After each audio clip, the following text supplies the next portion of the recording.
Art of Atari, Deluxe Edition, by Tim Lapatino.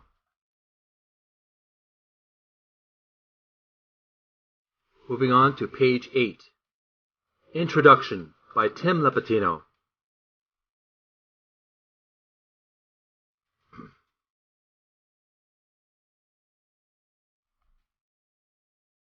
I was 5 years old when my dad brought home an Atari VCS from our neighborhood video store in Chicago.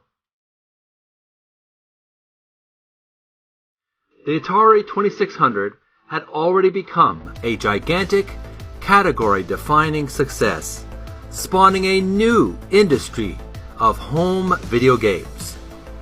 In the 6 years since its release, Atari had blanketed the U.S.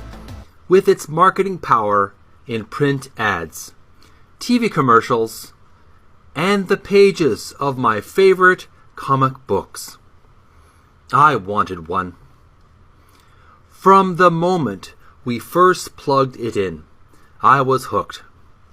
The rainbow of colored boxes, the soft click of that single orange joystick button, the deluge of bleeps and bonks coming from our little bedroom TV.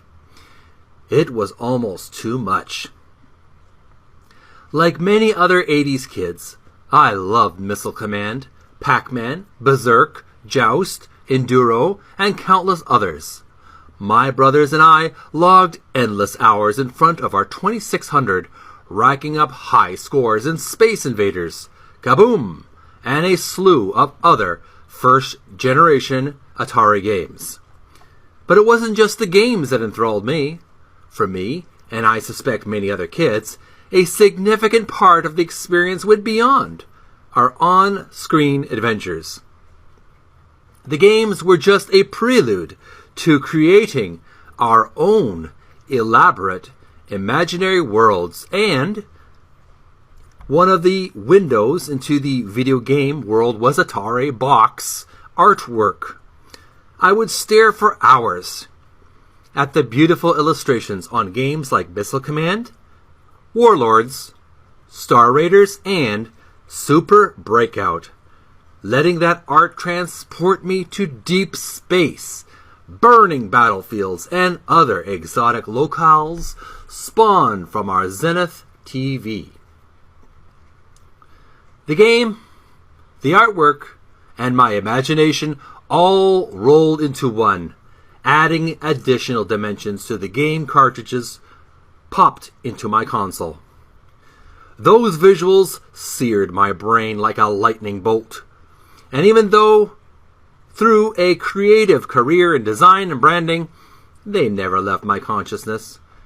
20 years after playing a 2600 for the first time, I still wondered, who were the men and women behind the art and design of Atari? I have always been interested in creating in creative process as a way to understand people, to unpack how others create, whether it be logo design or a director's film commentary. So, I undertook a quest to unearth the identities of those unsung heroes of Atari, illustrators, designers, art directors, industrial designers, and others, to tell their stories and share insights into the work they did. I slowly acquired artwork in the form of slides, transparencies, and original pieces. My research, next column, gained momentum and girth, like a snowball rolling downhill. Countless hours digging in the dark corners of the internet yielded some opportune leads to hundreds of interviews, emails, and phone calls, connecting with people, events, and work that happened 4 decades ago. I logged thousands of miles by car, plane, and train to interview, research, and acquire art that ended up in this book. I'm glad to say that